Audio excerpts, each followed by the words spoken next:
Hi guys, it's Dr. Shelley, and we are talking about solutions, fluids, IVs, central lines. And so if you are a nursing student, here's where you just want to take really good notes on regular paper. If you are my NCLEX student, then you know that we are on the section of your procedures packet. And again, what color is this? It's pink. It's on the test. So we're going to go into the midlines.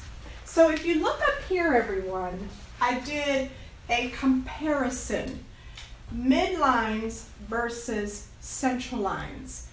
We know that midlines are not central lines. So if I could stress anything, midlines are absolutely not central lines, because the definition of the central line is that the tip sits in the superior vena cava.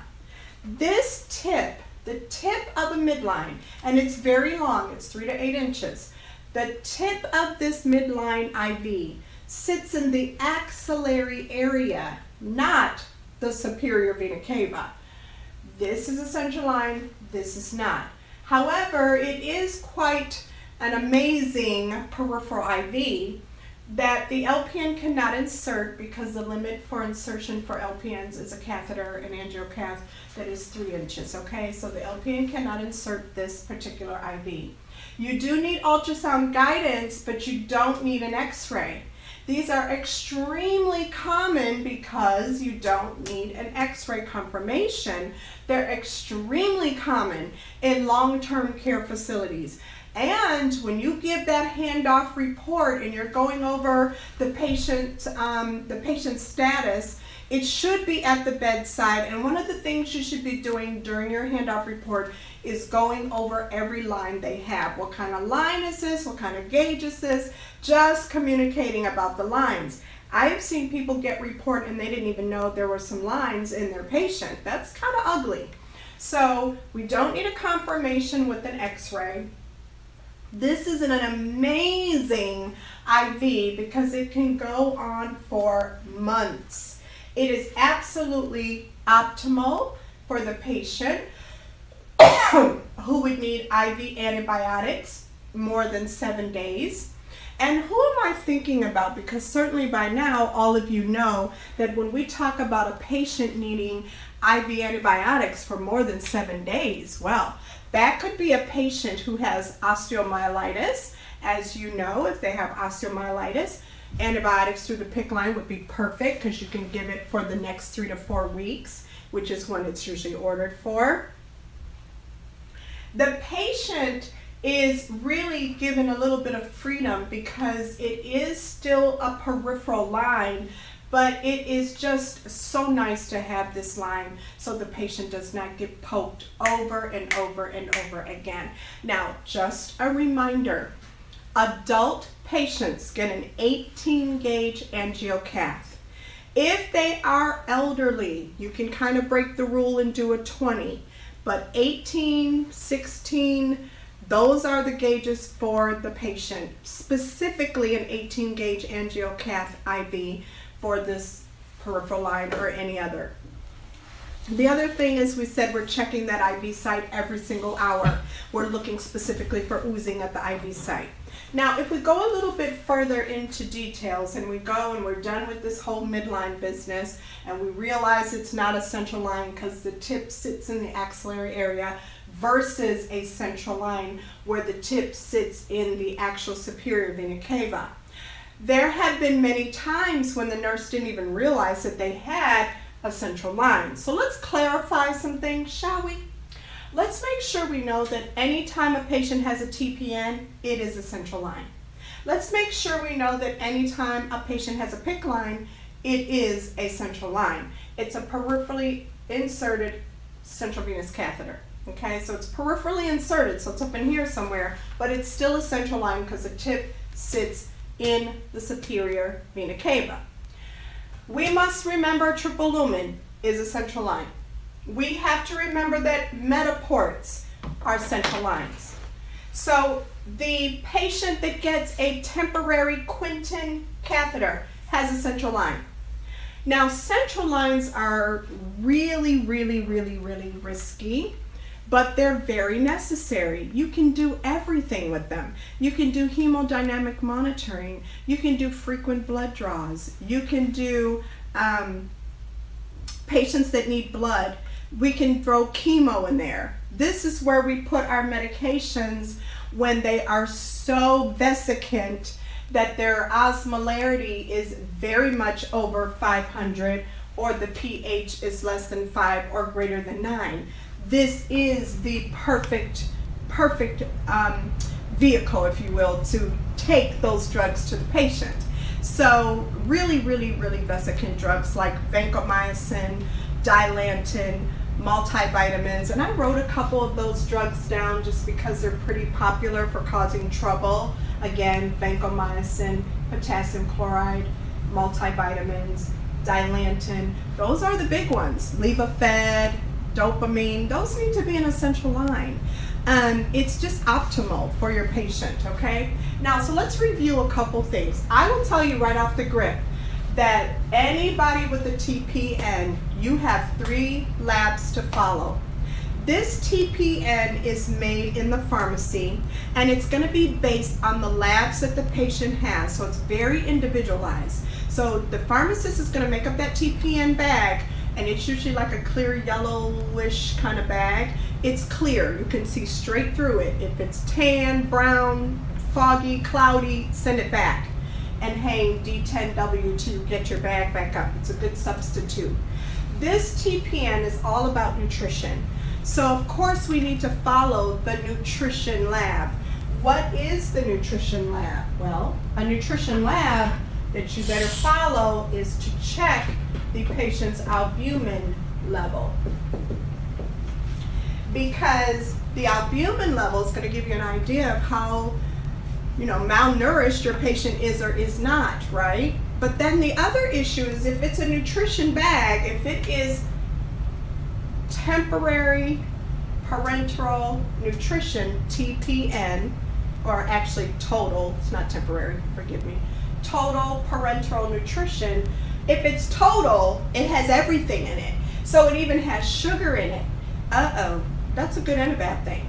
Because if it has sugar in it, then I think you know that we're going to have to check the blood sugar every 6 hours. Because in a patient with a TPN, that blood sugar can go way up, and now we've got a DKA or HHS patient based on that TPN hanging. All right, let's keep going. You know who else loves sugar? Bacteria. So a TPN is an invitation to every bug in your hospital, like MRSA or VRE or anything. And so we want to monitor the patient's white blood count and make sure that we are watching that doesn't go too high, because this patient could easily get an infection. The TPN is non-tunneled. So when we talk about complications of IV therapy, whether it's phlebitis, infiltration, extravasation, or bloodstream infection, this guy is at risk for a bloodstream infection because of all that sugar. So you're gonna have to monitor your 3 labs. You're gonna have to watch this person very closely. Now, if we look at the next central line, it's called a PICC line. It is the favorite line of the day. Everybody loves it because you only have to change the dressing every 7 days. It can last up to a whole year, and we can put almost anything in it, but there's not a lot of risk with it in terms of a patient getting an air embolism. Why is an air embolism not a risk? Because an air embolism is a risk for a central line, but it's not a risk for this central line because air embolisms are pretty much seen more so with the closest you get to the peripheral line, closest you get to the heart. So this has a risk of an air embolism, but not as much as your jugular, your subclavian, blah, blah, blah, right? Now, here's the one that there's no risk at all. There is absolutely no risk of a pneumothorax. And you know why. I always teach you the same thing. I remind you that a patient that has anything done between my clavicles and my sternum, anything done, is at risk for pneumothorax. Whether it's a central line insertion into the subclavian area or even the jugular area, but mostly subclavian, whether it's a liver biopsy, a thoracentesis, whatever's done in this thoracic region, a CABG, a patient with valvular repair, any of those things that is done, those things that are done in the thoracic area, put the patient at risk for pneumothorax. But you're peripherally inserting this catheter here, so you don't have to run the risk of the pneumothorax, okay? Now, it is non-tunneled. What did I say non-tunneled meant? Here we go. At risk for bloodstream infection. So any non-tunneled central lines put the patient at risk for a bloodstream infection. Now, let's keep on moving. The most common central line seen in the hospital is going to be the triple lumen. It has a dressing change that typically is every 48 hours. It is very short term, a week. It's for your ICU patients, and you get the patient together, discharge them, take out the triple lumen, the central line. Again, non-tunneled, at risk for infection, okay? See, think of it. If I'm in a tunnel, then the bugs can't get to me. But if I'm all outside the tunnel and, available, then the bugs can get to me. It's that simple. Next, you can see these metaports. A metaport is going to last for years, like forever and ever, right? And so you do have a few things you have to remember. You need a Uber, H-U-B-O-R, an Uber non-coring needle. And again, NCLEX students, you have a pink packet that says all of this. You need to remember there is no exit site, so there's no need for a dressing change. You need to remember that this is tunneled, so there is no outrageous risk of a bloodstream infection. It's tunneled. It must be surgically placed, and to get rid of it, the surgeon has to take it out. You must get a blood return when you're dealing with this type of central line. You do have to get a blood return. Okay, so again, this is your whole, metaport or whatever. Portacath, a lot of times you'll hear that language. Now, I have a couple things at the very bottom. You'll see it says a Quinton catheter. A Quinton catheter is non-tunneled, temporary, short-term for dialysis. It would be called continuous renal replacement therapy. We use this in the ICU very often for patients who are dialysis patients and they clot off and we can't get their fistula or their graft to open up, and it's like, oh Jesus, we better get this guy to the ICU or the emergency room to get their dialysis. Now remember the rule with these dialysis patients, and this is true across the board. Red ports are arterial, which means away from the patient to the dialysis machine. Blue ports are venous, which means venturing back to the patient, venous return. So it's from the machine. You cannot mix up these ports. If you're blessed enough to have another type of central line for dialysis and you have that whole purple port, that is where you can do a lot of different things with that port, medications and whatnot. So that's that. Now, in the last 5 minutes, we have our complications. Number 1, phlebitis. This is where I see people screw up a lot. And I'm going to come all the way over here and I'm going to show you this mnemonic of STRAW. And STRAW is the mnemonic for infection, inflammation, and DVT. So come with me. STRAW.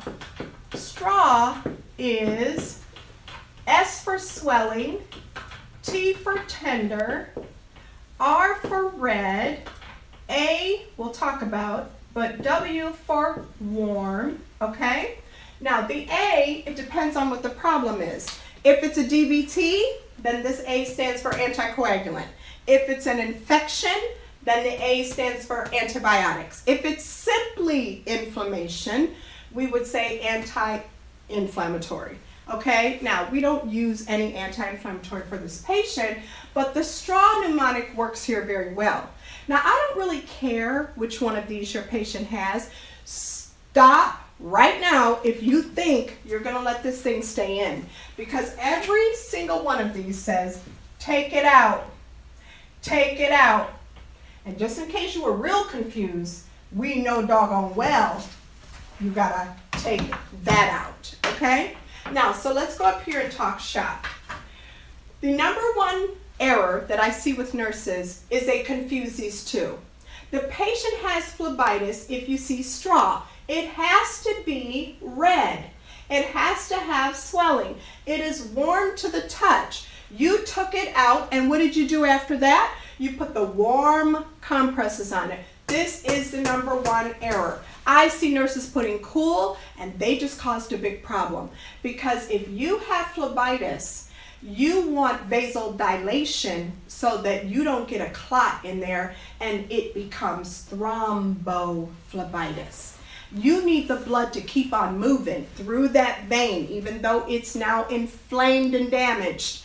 You don't want the blood to get caught up because you put a cool compress, because cool vasoconstricts, closes up the vein even more. Now blood doesn't move as readily through it. So again, warm compresses elevate the arm. How do you know it's phlebitis? Oh, you'll see a cord, you'll see ropiness. The flow will be very sluggish, red streaks, and can lead to thrombophlebitis. Big deal here, okay? Now, infiltration. Oh, it's just the opposite. This one is cool to touch, but you're still gonna take it out. The cool or warm compresses might feel good. It depends on what you think and your patient feels. It doesn't matter with this one. It does matter with that one. It does not matter with this one. However, you want to elevate the arm. How do you know that it's infiltrated? Oh, it's going to be mottled with different coloring. Going to have blanching. There's going to definitely be fluid leaking around it. And you're going to see cool skin. I really tell you to just feel it. You'll know right away which one it is if you just feel it. What does it really mean? Well, it means that when you inserted the IV, maybe you took the tip and kind of went into the vessel wall. It means it became dislodged and pierced the vessel, and now it's letting fluid go into the interstitial area. It means that it wasn't anchored good enough, taped down, anchored, and now it's everywhere doing its thing. The worst thing that can happen with your patient is that infiltration that just occurred with the drug. So extravasation, watch this, infiltration of a vesicant drug. What is the definition of vesicant? An osmolarity greater than 500 or a pH less than 5 or greater than 9. What is it that you want to use in the event that that happens with many drugs? Phenylamine, which is Regitine. That is like, it's not really an antidote, but it's the treatment. I call it an antidote, but it's really the treatment. It causes vasodilation. It prevents necrosis of this vessel. And it is excellent for extravasation that is caused by vancomycin, levophed, or dopamine. Again, people, check your IV site every single hour. Now, you can alleviate some of this, especially this, by making sure you put the IV on a pump. This one, you really just have to watch it, and you have to be very clean in your technique. Aseptic technique, because you're putting in an IV. Remember, no more than 2 sticks. You cannot poke people more than twice. That's a big deal. Peace out. Until next time, Dr. Shelley signing off.